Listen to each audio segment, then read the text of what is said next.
and I want to say welcome to David Smith. David, I think it'd be best if you went ahead and gave a brief introduction of Sure. yourself. Oh yeah. Oh yeah. I've known David for years. And he is very qualified to talk about this topic.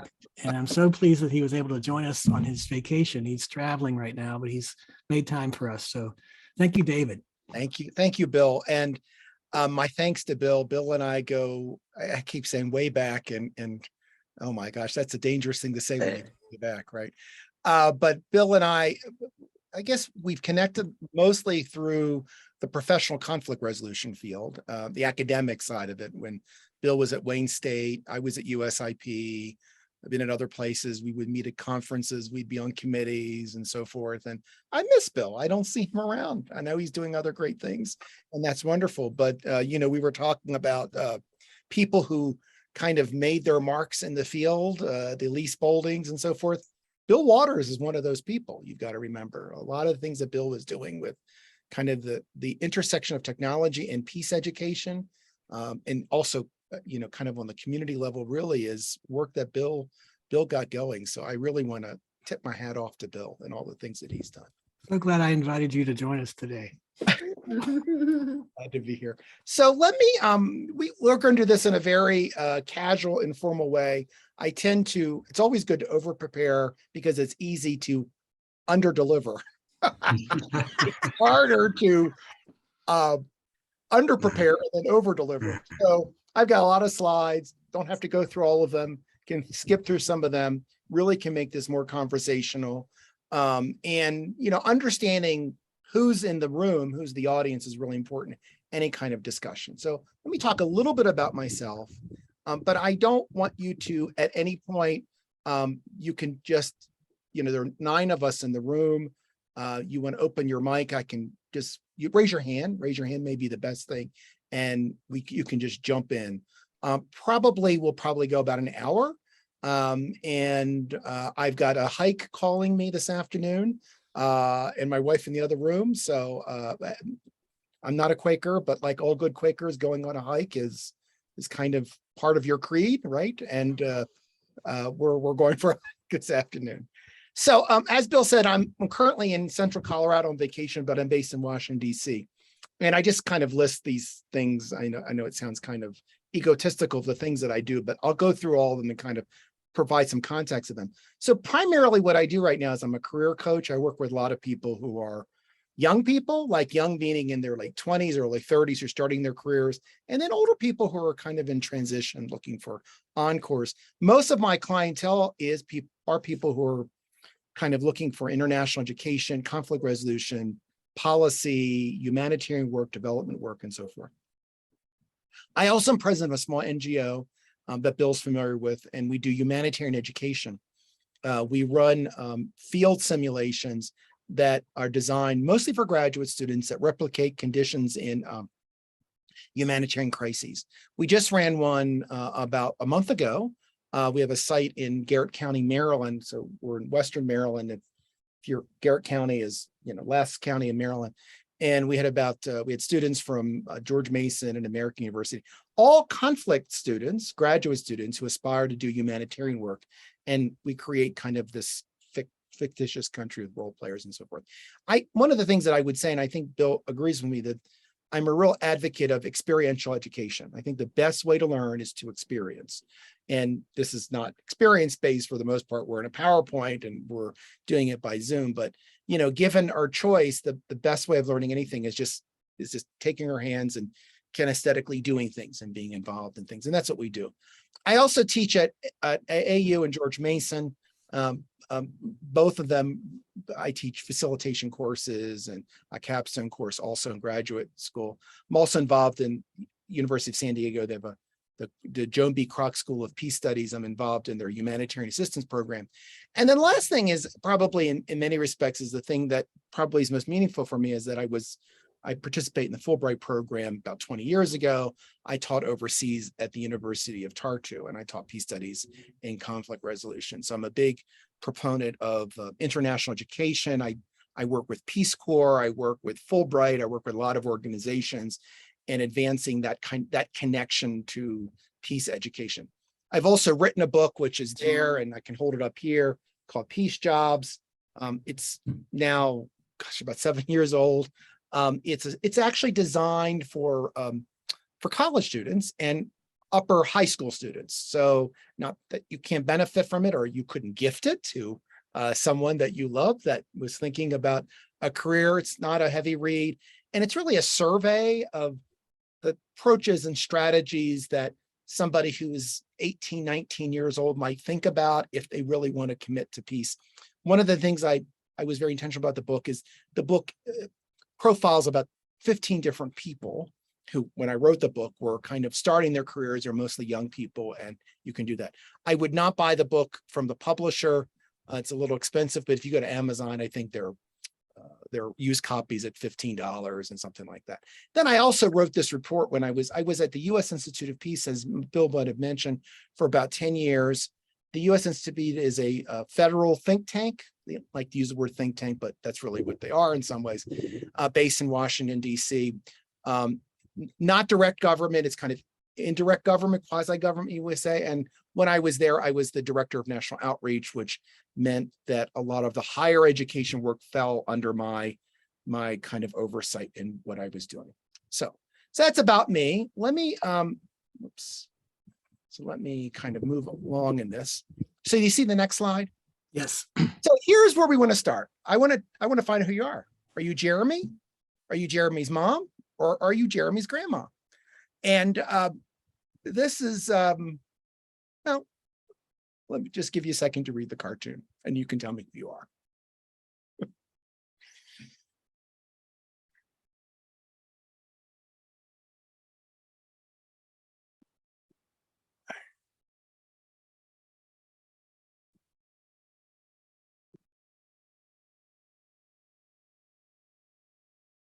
So figuring that most of you've read it, maybe you're Jeremy, probably not, but usually what I'm talking to is I'm talking to a lot of Jeremys. And because I talk to a lot of young people when I talk about this work, and they say, oh my God, yeah, that's my mom, and so forth. And they just don't understand, what I'm going to do. But the other message is really the message about what work looks like today to younger people, right? That, I mean, we could just have a whole session about how work has changed between the generation of people who started working in the 60s or in the 80s or the 2000s and now. But one of the things I recognize is that mobility is really central in work today. That, our fathers, our grandfathers' generation, where we just kind of worked at one place, one thing all our lives, doesn't really exist much anymore. We're going to be moving around. And tied to that mobility is global mobility, right? Quite often. That is, I know with my own children, which I have 2 children. One is 28, works for EPA, but he, before EPA, he was in Peace Corps in Namibia. He spent 2 years in the Peace Corps, and he did study abroad when he was in college. And I have a daughter who teaches 2nd grade, but she did study abroad in Korea and so forth. So part of our kids today is this mobility, and it could be national mobility also, going from one coast to the other coast and so forth. Does that resonate with any of you? I mean, do you find that with your own children, they're much more mobile than used to be, and they're not necessarily attached to things in your attic? I just want to get a sense. Just raise your hand. Or am I, yeah, good, Bill. Yeah. You're all kind of a little bit there. Let me kind of change the way David, yeah. Yes. even when they're not mobile, they're not attached to the things in the attic. Ours aren't so mobile now, but they don't want it. I wonder about the antique furniture business sometime, right? And what that's going to look like in the future. Because I remember having a conversation a couple of years ago with an antique furniture. He says, nobody comes in my shop anymore because the young people don't want this kind of stuff, right? And part of it, I think, is, people want modern stuff, but also I think, at least with my own son, simplicity is really important to them. And, the kind of what they look for is more simplistic. So anyhow, it's something for you all to think about in how what you expect from your own children and your grandchildren, for instance, and when they talk about their careers, and recognizing how they view things maybe differently than you might view things, and just kind of sitting in their space as much as you can, rather than having them come to your space and recognizing the challenges they have. I mean, having said all of that, studies show kids live longer with their parents than they did before. I mean, it's not like, and I don't know of any Quaker who kicks their kids out of the house when they're 21. I know that doesn't exist in the Quaker world, but even having said that, they're also kind of traveling more, visiting more, doing different things. So when I think about careers, I always start with Eleanor Roosevelt. This is also dating us, right? Now, I didn't meet Eleanor Roosevelt, I want to say. You know anybody who met Eleanor? I guess you could have, because I think she passed about 1960. And this quote is a quote that, it speaks for itself. But one of the things is I started viewing it differently, because I started thinking in terms of one must work at peace. That is, often we think about work in terms of when you work at something, it's like, well, I'm just going to spend my volunteer time, or I'm going to be going here and there and kind of advocating for peace, or I'm going to be standing up with a sign at an intersection and doing those things. And I started thinking, no, I really think about like a career in peace. It's like sometimes we don't think peace as a career. We think as peace as what we do on the weekends or something like that, when in fact peace can very much be a career. And this has actually got me thinking about the book that I wrote several years ago, in that if we started to think about peace as a career like any other career, it means you could work as a software engineer or a second grade teacher or selling real estate, or you can work in peace. What would that job working in peace look like? Rather than us saying, well, peace is just something you do on Saturday mornings or Thursday nights or whatever. Peace is what you do 9 to 5. It's your day job, right? How do we shift that thinking and doing it? So that's what I've always been really focused on. Two things I'm reminded of whenever I start talking about careers, particularly in terms of what we think about when we think about peace, is we also think about, well, we should have meaning and purpose in all of what we do, first of all. This is not to say you can't find selling real estate as very meaningful, or selling security bonds on Wall Street being very meaningful, right? And I respect that. But I do think that that's really important in people who work for peace. That is this idea that what we do is we feel some purpose in what we do, right? We feel purpose is almost kind of forward thinking, right? There's some change that I'm doing something to make change. And its meaning is more of an internal type of thing, is that what I'm finding is that it's doing something for me, right? It's important. Those two things kind of are important to intersect in the work though. So then now looking specifically, talk a little bit about conflict resolution work. So because most of my work in peace, and I'll kind of give you a framework in a minute about it, most of the time when people think about peace work, they go right away to conflict resolution work. And I will tell you, conflict resolution work is only a piece of it. It's not the whole thing, right? But it seems to be what people seem to think about, like, they want to be a mediator, right? Or they want to be a diplomat, or they want to do something where they're dealing with dialogue work. It seems to be like that. And I must say, those are hard jobs to find. And that's why in a minute, we're going to talk about other types of jobs.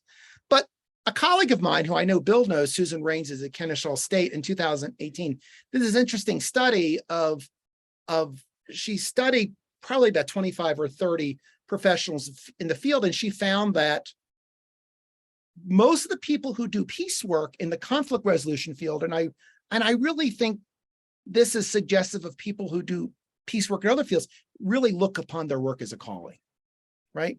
There's a calling, right, you can have, and there's a job you can have, right? And callings are different than jobs.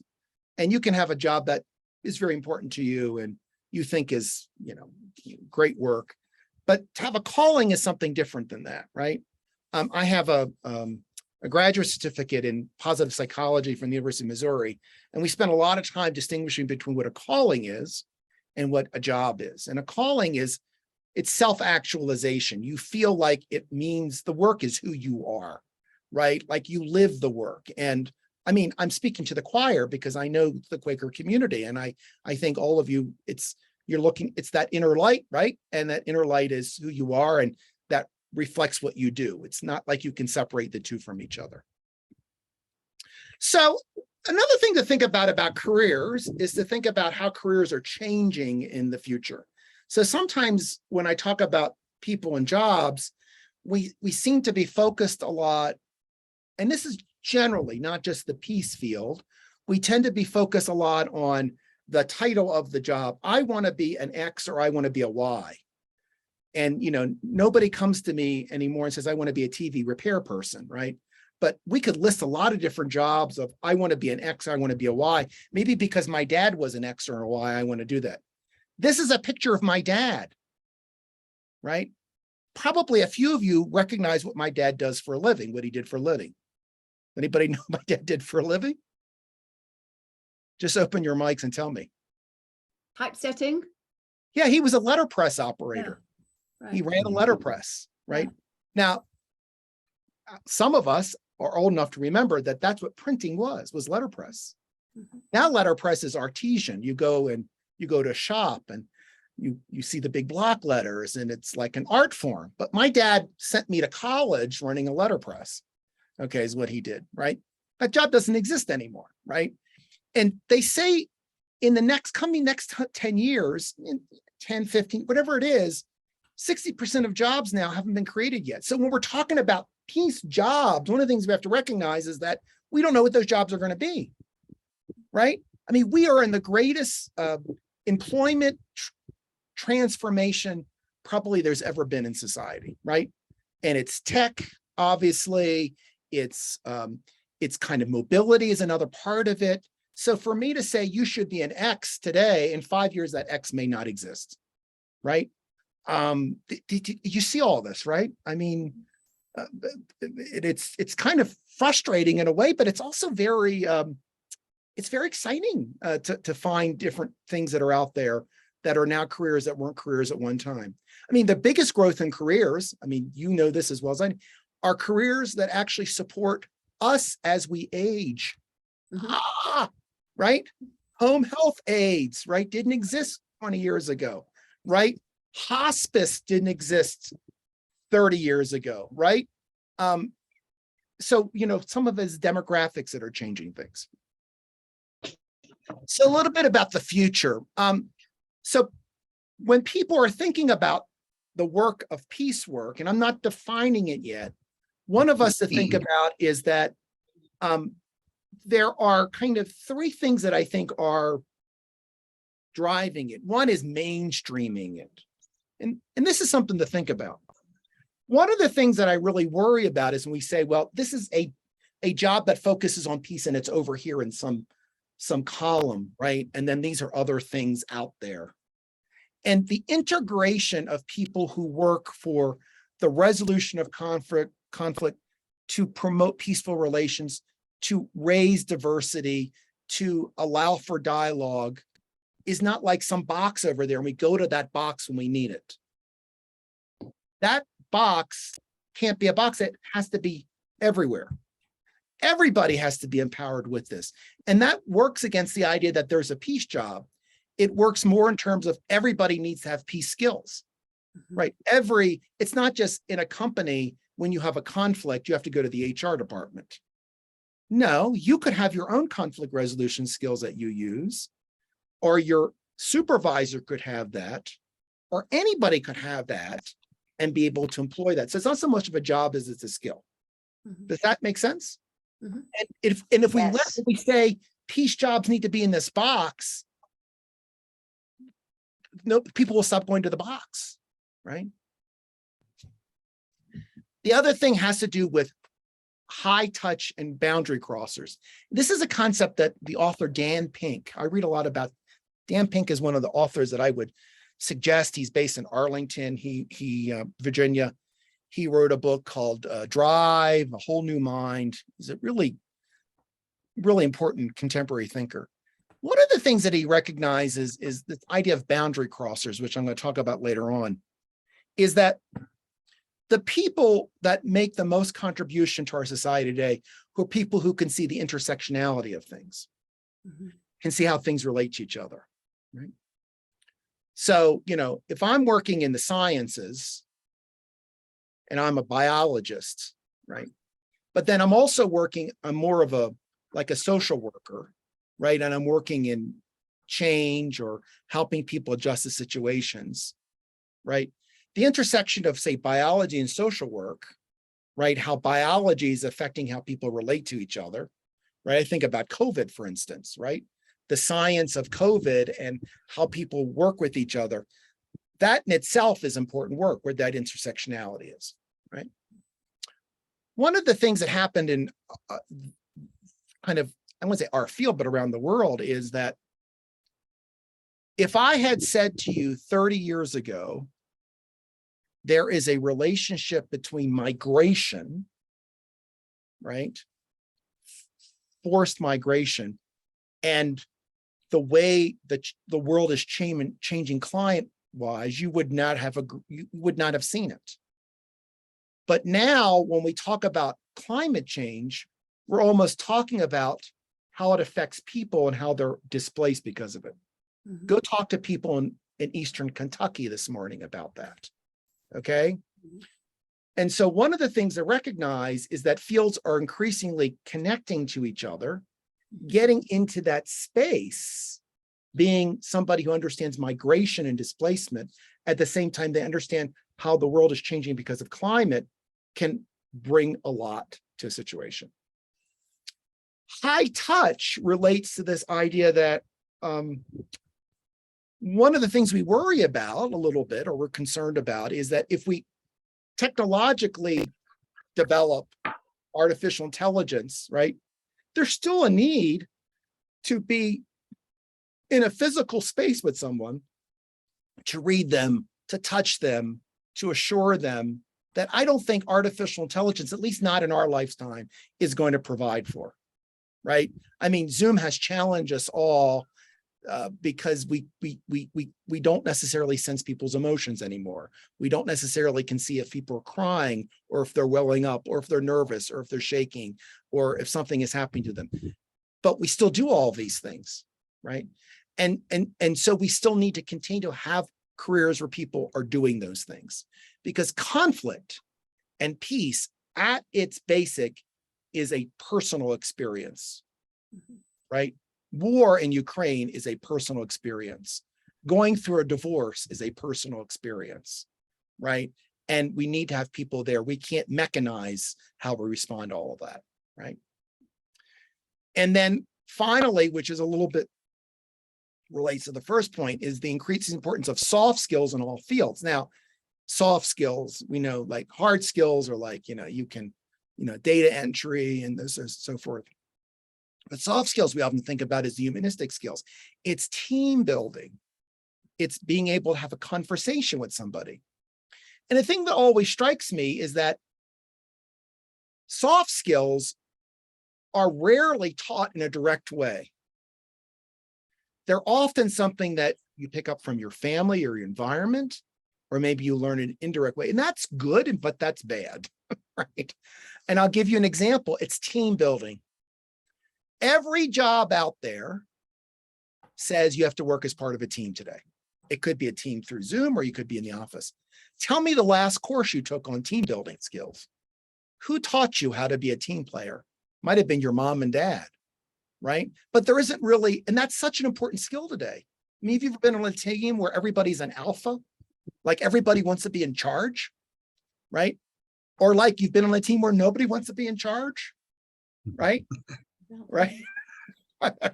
Maybe that's more what you're used to, like nobody wants to take. But, or when you are a person's in charge and you recognize, I need to step back and let someone else be the leader because they need to have that opportunity and not me. Or maybe it's good for the work that maybe I promote somebody else. I mean, I, as a white male, right, in his 60s, have worked hard to be an ally. And I am increasingly being asked to do things that I say, I am not the right person for it. Let me recommend a colleague of mine. who better represents by their diversity and their experience to do that. And I can sit back and I can cheer them on, right? This idea for all of us to play an ally role is really important for us today because we are all privileged. I think everyone in this room, we are privileged, right? And we have to recognize that, but there are things we can do about that, right? And sometimes stepping back is important. I always, when I talk to people about careers, I always start off with this slide and they say, oh no, I have to go work in a coffee shop again. That's not what I want to do. And I say, well, this is actually a coffee chain in Minneapolis, St. Paul. And I have to check and see if they're still operating after COVID, but it's a great coffee shop. I went in there and this one in particular, and great coffee, and it's, you know, it's fair trade coffee, and you know what you would think about that. It's not Starbucks, right? But it's a good coffee shop. And what I remind people is that a career or a job, if you will, doesn't have to be something that's already there. It could be something you create for yourself. So why couldn't you open up a Peace coffee shop? Why couldn't you start Peace Food Cafe? Why couldn't you start Peace Tea, right? Why couldn't you do those things as your career? That you could bring your values of peace and conflict and diversity to the work that you do in the employees that you hire, in the service that you provide, in the products that you sell, right? Why can't you do that? So once again, and this is particularly when you identify someone who's a very entrepreneurial, innovative person, like you have children and grandchildren that always got great ideas of things. And sometimes you say, oh no, I want them to get a real job because they'll get benefits and they'll be secure. And I understand all of that. I'm not against, I worry about my own kids that way, right? But on the other hand, innovation and entrepreneurship is really important part of what makes us vibrant, right? And if we can integrate that with peace, that's important. Increasingly, technology is one of those areas where we kind of trying to figure out that intersection, because there are so many people who are working in technology today. And the people in technology often have a hard time figuring out how they can contribute to this work. Well, this is when I was at the U.S. Institute of Peace, and that's been now 11 years since I've left the U.S. Institute of Peace. One of the things that we were focusing on is that intersection between technology and peace. That what does social networks, social media does? What does satellite imagery, what do all those things do in order to advance peace? And as a result, USIP launched this Peace Tech Lab probably about 8 years ago that looks at those intersections. So whenever somebody comes to me and says, well, I'm a techie, but I want to work, I want to do peace and social justice, there's a way you can do it.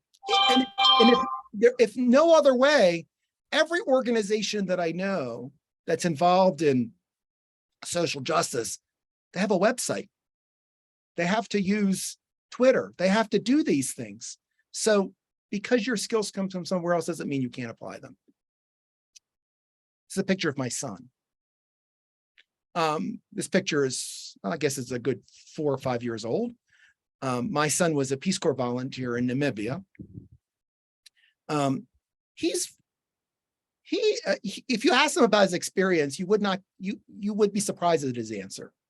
He's very critical of the Peace Corps. He's not, he just has a certain view of what the experience was like. And he's very honest about it. It's not for everybody. But what I would say is that my son was a mechanical engineering graduate of the University of Maryland, mechanical engineering and government. And he never really wanted, he's a very smart person mathematically. And when he was in the Peace Corps in Namibia, he taught mathematics to basically 9th graders. But he, as a science and math person, he didn't want to do science and math. He wanted to find out where he could apply it and do it in a way that he was enhancing people's lives and so forth. So he now works for the Environmental Protection Agency. He works for EPA on super funds. He works out of the Philadelphia office. So he's kind of doing that still, right? Finding the different take on things is really important, and the different ways of intersecting them. Anybody here Peace Corps volunteer? Or you have children or grandchildren who are in the Peace Corps? No, I find often when I'm in Quaker communities, Clemence has got her hand up. I'm sorry. Oh yeah, Clemence. Yeah. Was it you or was it a family member or? Tell us. You have to open your mic, Clemence. I know I'm having trouble. I'm outside in the glare. Yeah, my son graduated from AU at 20 and didn't know really what he wanted to do. Went out to volunteer in Seattle, became enamored with environmental science, ended up in Mali in 2001 and worked in Peace Corps as a volunteer, never came home to the United States in between 2001 to 2003, and is now working for USAID as a Sahelian specialist. Yeah. Because he's been working in the Sahel since 2001. Yeah. And he's living the dream I always wanted to live, but the opportunity at the younger generation is anyway, yeah, the answer is yes. And it was a soft skill that he had because he was an AU political science graduate, but the opportunity to apply living on a rural farm in Pennsylvania just expanded exponentially when he went to Mali. It's a wonderful story, and it's very typical, I must say, Clemence. You know, my son, we live out in DC. I'm actually an AU, American University graduate myself, and people go down that road, don't come back, so to speak. International development, humanitarian, climate change, they end up going and doing that important work. And it's often Peace Corps, but it's also AmeriCorps. It's also all kinds of volunteer experiences that I discourage, well, not discourage, but I don't encourage young people to go right to work after college. Even after high school, they don't have to go right to college. They can go and work, I think is really important also, or go and experience and volunteer if they can. And, you know, often it's kind of the hurry up and wait kind of a thing that you graduate as an undergraduate and you got to get a job, and, you know, and before long, you know, you're kind of in this rat race and you can't, and you say, oh, darn, I should have done that when I was 23. Well, yeah, let's remind them that they should do something else when they're 23, if they can. I've got something in the chat, so I'm opening my challenging with student debt. Yeah, it is. It is. I know we got a little bit of relief from the Biden administration, but it's not enough. There are some, though, volunteer experience that people can do that give you a waiver or a kind of something off of your student debt. Like I know people who work as public defenders and they're able to cut into their student debt, you know, from law school. And I can't remember all those various programs, but there's a list of them that helps in that respect. But yeah, that's certainly a challenge. And some volunteer organizations also help with student debt. Yeah, So right. you really want to look into it before you discount it.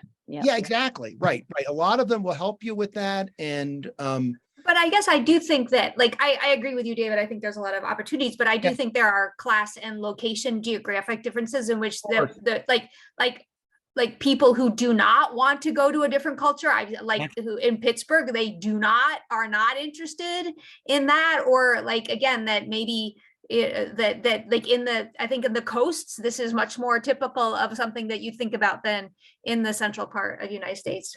So just kind of throw like, no, absolutely. And that is part of one of the things that prevents us from generalizing too much, because I'm in the blue coast of Washington. I live in the most diverse part of the country. Pittsburgh actually as a city is one of the least diverse cities in the country. Surprising, people are surprised to hear that maybe. And so I live in a very diverse part of the country where, you know, my neighbors and my friends are all internationals and doing whatever. And my kids grow up that way. But if you live in a part of the world where you don't grow up that way, for you to think in terms of that way is really, really hard to get to. Having said that, we have a lot we can do in this country too. So it's not all about the international, right? It's the things that we can do in our community also. But no, I do recognize that, one of the things, but I always like to set expectations with people also. When I'm talking to a young person in Missoula, Montana, and they tell me they want to do international development work and, go overseas, I kind of ask, when are you going to pack your backpack and move to Washington? Right? You've got to be in the space to find the work. It's like the aspiring actor who works in rural America and wants to make the big time. When does he, she, or they move to Hollywood to wait on tables and, doing casting calls in the evening? You have to do that at a certain point if you want to get in that space. Having said that, if you want to do environmental work, when are you going to move to Colorado or Arizona? Right? So there are places you need to go, right, to do those things. That's a good point. Let me keep moving along here a little bit. So where are you going? This is actually my son also. And he's, the background is Cape Town. So I always just kind of point out to people when they're thinking about this type of work, thinking in terms of the types of organizations that I'm going to define a little bit in a minute. We often think international, so NGOs, international, but we think about governments, could be local governments, state governments, religious groups, military people are like, oh, wait a minute. But I would say, in all fairness, people in the, if you kind of put it in context, you do recognize what the military is for and what their objective is. But there are people who are in the military who rather be walking in sandals over boots. And they are often civil affairs, public affairs officers. They are people that, are trying to prevent conflict, not by the butt of a gun, but in a different way. There is a U.S. Army War College in Carlisle, Pennsylvania. Has got a peacekeeping institute that trains military in, I wouldn't say non-militaristic, but not kind of more negotiations-based ways of doing things, right? So I want to say that there's a role for that also. So if your child, language and linguistics, Clemens is saying, and that's often, you see that in the military too, but anybody who does that kind of work, that's the who else, I guess, is that if your child comes to you and says, well, and this might not, maybe in a Quaker household, this would not be something you would hear. He says, I just signed up for the Marine Corps. Maybe some of you have heard that, right? Or people have heard that. You can certainly discourage them and think of all the alternatives, but the other is, well, what is it that you could do in the Marine Corps, right? Kind of a thing. Certainly educators, just individual civil society is like organizations out there. Business, people say, well, business doesn't do peace building work, but there's a whole group of what we call business, and these are not for profits, these are for profits, what they're called B corporations that you may be familiar, benefit corporations. And there are about, must be all states have a benefit corporation law now, that you're setting up as a corporation as a traditional stock-based corporation, but you're giving a percentage of your assets or your profits to a certain cause. It's the Patagonias of the world. It's the Ben and Jerry's model, right? Ben and Jerry's is not for profit, right? Ben and Jerry's, they make money, but they also commit to social justice. So are there places that you can find that are doing that? We don't often think about that. Who else? Artists. I don't have them on my list. I forgot what. Musicians. Lots of people are doing this work. That's my book. And that's my daughter, though she doesn't look like that anymore. So this is kind of the work. So this is one model. This model is used a lot in academia. So I'm talking a little bit like an academic here. And it was developed by John Paul Lederach, who was one of the leaders in the field. He recently, 4 or 5 years ago, retired from the University of Notre Dame. And then Katie Mansfield, who now I think is at Eastern Mennonite University. And the the model, and I think the thing you need to be most focused on is the outer ring.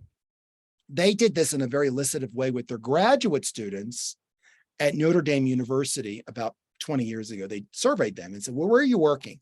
Because we're increasingly talking about the field as the peace building field. And what we want to define is that if what you're trying to do is to promote nonviolence, stability, empowerment, diversity, all that falls in the peace building. If you're responding to violence, like healing, trauma, preventing violence, that's peace building. So what they ended up doing is developing this wheel. And a lot of this sounds very international, but I would tell you that they are also very domestic of all of the fields that fall into it. Not the business fields and not so much the artistic fields, because they should be there also, but the other fields that are out there. So if you look at it, oh, I'm sorry, I went farther than I went to. Let me go back to my, sorry. So if you look at it and you can see, like education, right? So a lot of people go into education and it's secondary and higher education, but there's also different forms of like there are people who teach kids in refugee camps. I mean, in some refugee camps, 70% of the people in the camps are young people. Kids, what are they doing in those camps? They need to be in school, right? There are a lot of people that focus in the nonviolent social change area, right? Right. It's not so much of a career for a lot of people, but it is work. I work in the humanitarian field. So a lot of what I foster, it's not just international humanitarian like Doctors Without Borders, Médecins Sans Frontières, but it's FEMA. FEMA is doing humanitarian work. FEMA's on the ground in Eastern Kentucky right now, right? Or they will be on the ground in Eastern Kentucky, right? There's trauma healing. All these things kind of fall into that. And there's always a domestic and an international approach that can be used in those things. And once again, that doesn't include kind of, we'll say the more humanities-based jobs like the arts and so forth, which I can kind of look to. So often when people thought about careers in the past, in the peace field, this is where I'm making my argument, is that they thought about, this is Antonio Guterres, who's the Secretary General of the United Nations. They thought that, well, that means I got to be a diplomat, right? This is Kayla Mueller, who was a young person from northern Arizona, went and worked as an aid worker, was actually lost her life in Syria about 10 years ago. And there's a lot been written about her. She was a humanitarian worker. This is somebody who's trying to settle a dispute. This is an activist. When we used to talk about peace work, that's what we meant, right? We didn't mean, which is what we should mean, we didn't mean people who are teachers. And I would say that if you are a teacher, if you're teaching mathematics, so this is where we need to open the aperture when we're talking to young people. Let me tell you, and you know this as well as I do, and I know Bill does this because he does work in this environment, I know in the past. You go to any place where people are incarcerated, these are not people with high education. I mean, there are people occasionally, but you know, these are people where education has failed them. And because education has failed them, they've had to seek other means of survival, often means that are not legal means of survival. But if they had stayed in school and if they had stayed in the algebra class or in the basic math skills class, they would have skills that they could operate and they could get a job in, right? They could be a cashier. I don't know. They could be lots of different things. And I tell anybody who wants to be a teacher, you don't have to be teaching peace education. You could be teaching mathematics. You could be teaching physical education because you are advancing peace by doing that. Anyone who's an educator, right? And David, you can also But Bill, yeah, incorporate like negotiation strategies in teaching math. You can use an example of negotiation while you teach the math, or you can use a peace example when you're teaching biology about the food needs in different parts of the world. Right, So right. they can be connected. Or look at physical education is the best example, right, Bill? Because it doesn't have to be all the competitive sports. What are cooperative ways that a physical education teacher could get the students to understand how to work cooperatively rather than teams? You know, remember we were kids and they used to pick teams? Oh my God, that was awful. Traumatized us, right? So yeah, Bill's exactly right that anywhere you go, you can find ways of doing it and making it really enriching and adding something to what your students do. Healthcare. So I always remind people, oh, well, I don't know. You know, my wife is a nurse educator and she teaches in community college. And if you're a hospice nurse, you're trying to help people find peace at the end of their days. And you're trying to help their families find peace, aren't you? If you are a trauma nurse and you work in an inner city hospital where what you're getting day after day are shootings and death, and you have to be the person who accompanies the doctor and goes and tells the family what happened, you have to be, you're responding to trauma and you're helping them deal with the trauma and understand what was going on, right? So healthcare, and this is a long list I could make. I'm only looking at a couple of things here. Healthcare is another area that we often think about. Well, it's not really, but it really is peace, right? I talked about people who do technology work, right, already? And then the arts, right?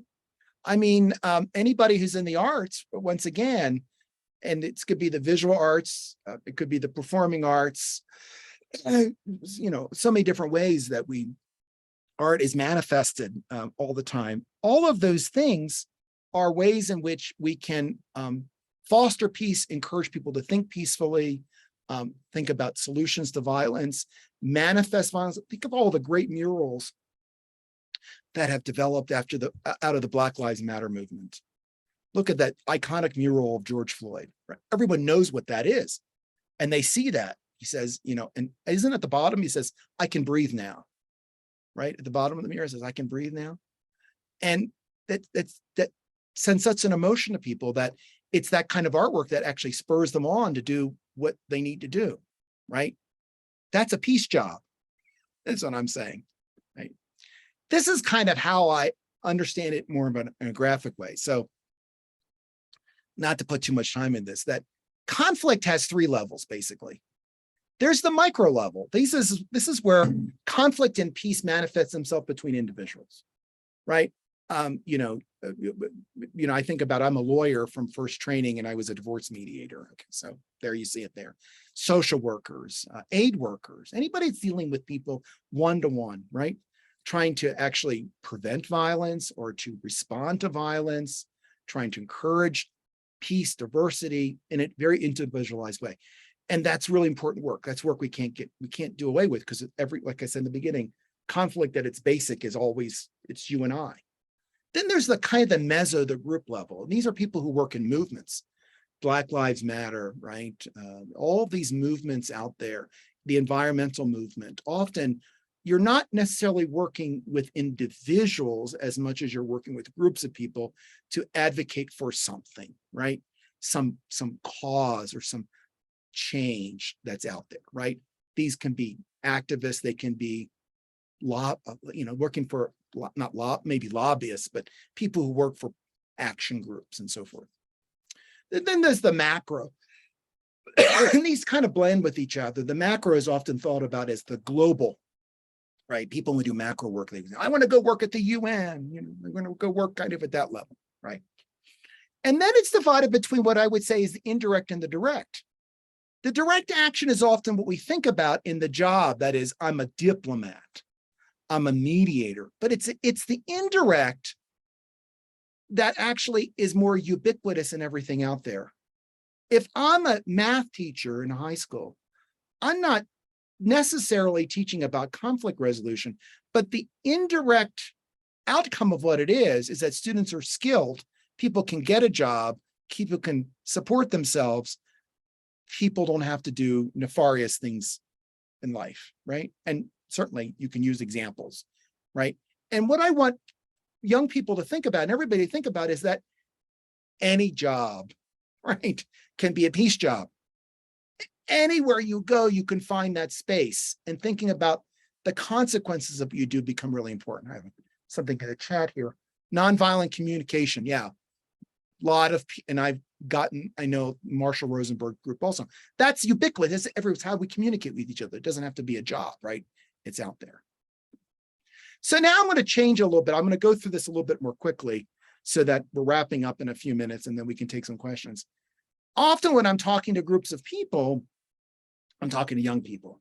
And I always want to get young people to think in terms of who they are as people. Notice they don't have to be me, they have to be them, and really have to get into their space. And so we're now, the generation that we're looking at now is the Gen Z generation. And I mean, we don't all subscribe to these generations, but I'm looking at you all, and I think we're probably mostly boomers or Generation X, probably for the most part, right? There's also a sub-generation that I always kid my wife about that we're part of. It's called the Jones generation. You've heard of the Jones generation? Right? That's a generation of people. It's like between Generation X and boomers. I was born in 1960. It's like we were all focusing on keeping up with the Joneses, right? And so that's a generation also. But whatever it is, if you subscribe to this or not, we have to kind of recognize the world of work is going to manifest itself around the people who are coming into work and what's important to them, right? And they're already going to come with their own values. And this is going to relate to the jobs that they get.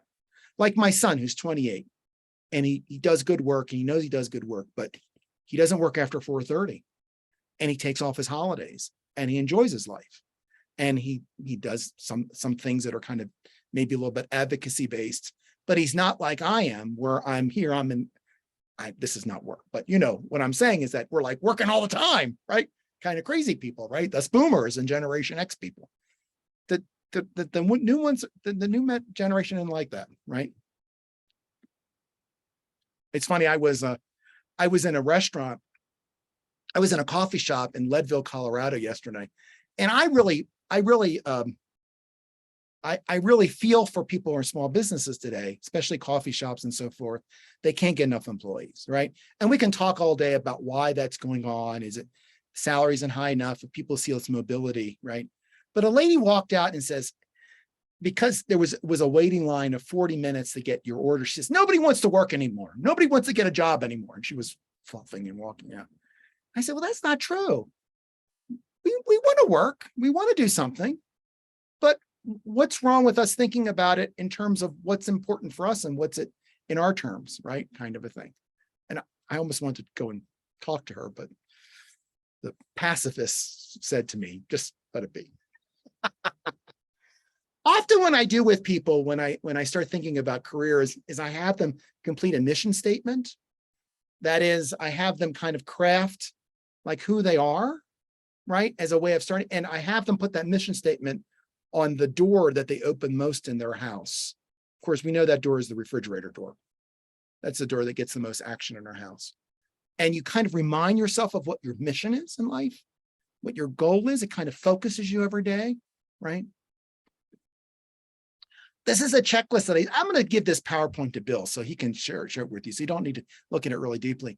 One of the things that I do with people is that, and this is where I'm turning a little bit into a career coach, is that I focus with my clients and students is that there is a process of getting work today, right? It isn't like, here I am, hire me. I've got these great ideals and these great, no. You have to go and get a resume. You have to get on LinkedIn. You have to have certain activities. I mean, and these are things you hope that you would have learned from the career office at your college, but increasingly you don't. Increasingly, students are kind of lost in how they should go about it. Even the process of figuring out what they want to do, is it based on their passion? Or maybe passion isn't the right word. Maybe things they can contribute in, maybe things that they enjoy. Even that initial process of figuring that out, we don't do so much and as much as we should. This is about interviewing, and I'll just say really briefly, is that the best way of explaining to somebody what you do in an interview is talking about the results that you bring, right? So in other words, you've interviewed people, right? And somebody tells you what they've done, but you never hear from them what is exactly that happened. So I always remind people about that. I'm really organized when I get people to think about work. I think looking for work is a job in itself. So when I'm working with young people, I have them put together a schedule. of things they're going to do, right? It's a job. So if you're working with your child or your grandchild, suggesting ways that they can set goals for themselves and looking for work becomes really important. Like things that they can achieve by Friday, because then they'll feel like they've done something. I must tell you, and I don't know how many of you are retired or semi-retired or looking for work. The thing that suffers the most in looking for work is your ego, it's your psychology. It's getting turned down. It's like, oh, again, I'm turned down. And it's like you go into that dark space, right? How you work against that is by savoring the victories that you have, albeit them small victories. If you go to an interview and it's a great interview and you don't know if you're going to get the job or not, still celebrate that. Go have a latte, I tell people. Enjoy the things that are going well, right? So when the things don't go so well, it isn't so overwhelming because you did do some good work and you remembered that, right? So kind of psychologically giving your psychological boost. I'm a big believer in LinkedIn. I don't have to say any more than that. Some of you probably like LinkedIn. Some of you don't like LinkedIn, and that's okay, because LinkedIn invades personal space for some people. It's sometimes too revealing, but there are some fields that people will go into, some fields your children and grandchildren choose, where LinkedIn is an absolute prerequisite. They have to have a LinkedIn profile, right? And there's no way of getting around it. And I know it's a monopoly that LinkedIn has, but it is what it is. I'm a big believer in informational interviews. And I think this is an interesting conversation because you might be on the other end of an informational interview. I encourage people who are thinking about experiences to talk to people about the work that they do, not with the intention of finding work, but just to find out about the work that they do. So you might be the receiver.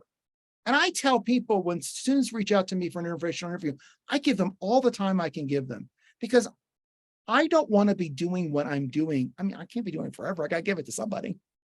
And I want you to learn about what I'm doing. And I want to share with you my work. And you might be the person who gets that call. Give that young person the time and answer their questions. Get them excited about what you're doing.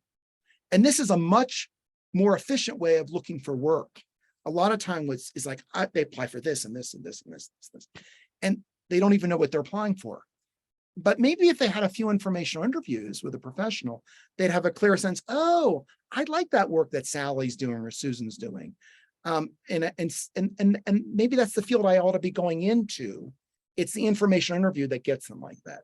Does that make sense? How many of you ever been called? Let me ask you a question. How many of you ever had an informational interview? Maybe you've seeked it out, or maybe you've been the person who's responded to the call for an informational interview. How many of you ever done that? Yeah. Just raise your hand. Susan, yeah. Mhm. Dave, yeah. Some of you, Bill, yeah. Some of your fields, take that serious. Go ahead. Owen, you're going to say something? No, I was going to say, I was a children's mental health therapist in the school, and whenever students wanted to go into the social services, they were sent to me to talk to me to find out, more, because they saw what I did, or they heard sort of, because confidentiality was null and void in the school. But I was the person who tried to give them some background about the reality. Yeah. That it wasn't just graduate school. Right. The reality, that there was a lot more involved than just taking coursework. And yeah. It's really important to do that. And there's also an inherent value for those of us who are at that other end of our career also, is that I'm writing an article, because I write articles for Forbes occasionally. And I had a conversation with my wife's uncle over coffee last week. And he's like 75, and he was a professor at Auburn University. And he was always creating things.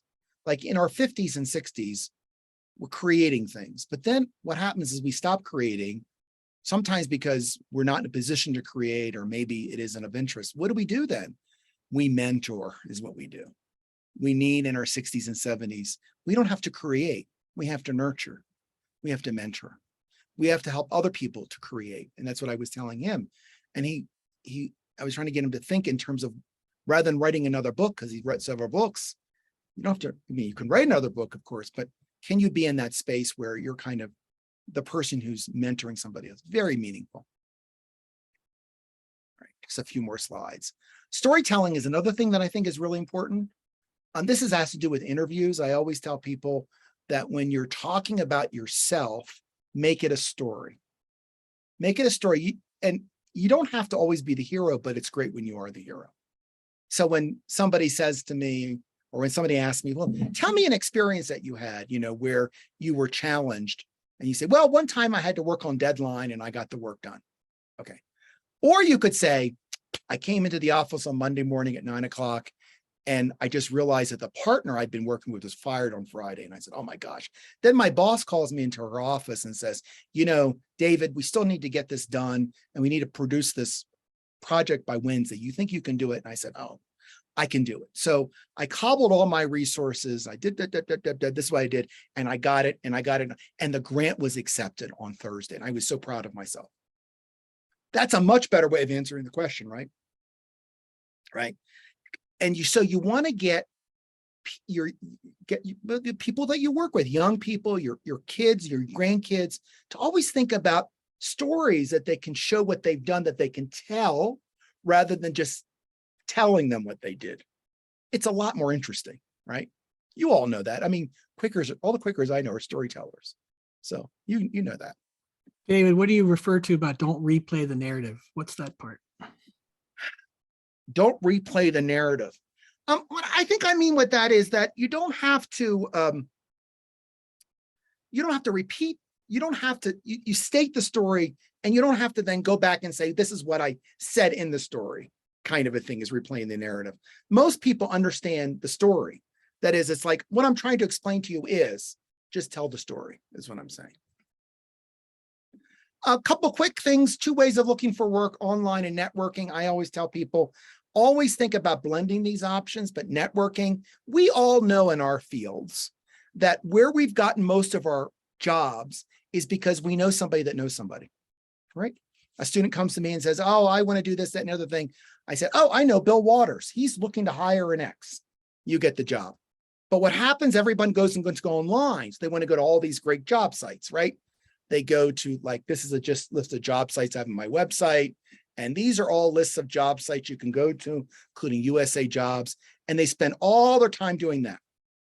And that's fine. But what I'm saying is that that's still not the same as talking to somebody, networking with somebody. I'm going to go through this really quickly. Networking is really important. Networking is being in spaces where you're meeting people, right? And there is networking that is very kind of lay of the land, like you go to a conference, like you're coming, this is a networking event, right? Maybe you don't see it as a networking event because maybe you're not looking to network. But if a young person came to this, Spiritual networking. spiritual networking, right? But if a younger person came to this, look at all the wise elders that person could be talking to, right? And having a conversation with.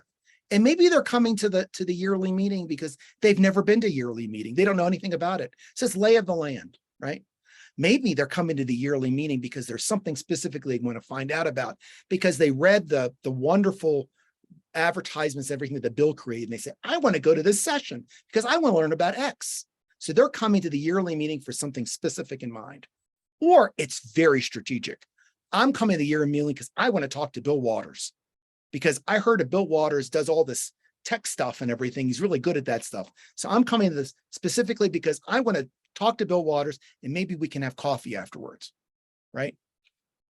This is really important traits that people need to develop, right? And sometimes for a lot of us, we take it for granted, but a lot of people who are looking for don't really know how to do it sometimes.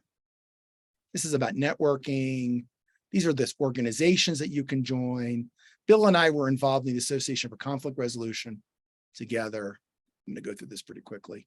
I talked about this intersectionality, right, of climate and migrants, always looking for that. Okay, so this is something I'll leave you with. Okay, peace is passion. I always tell people think about their passion and their meaning. I tell people think about what the education that you need to achieve, what activities you need to be involved in, what community you need to create for yourself, right? Not everybody has the benefits of working in a Quaker community. There are other communities, and where is the environment that you want to work in, right? Become really important, right? Do you recognize anybody in this photograph?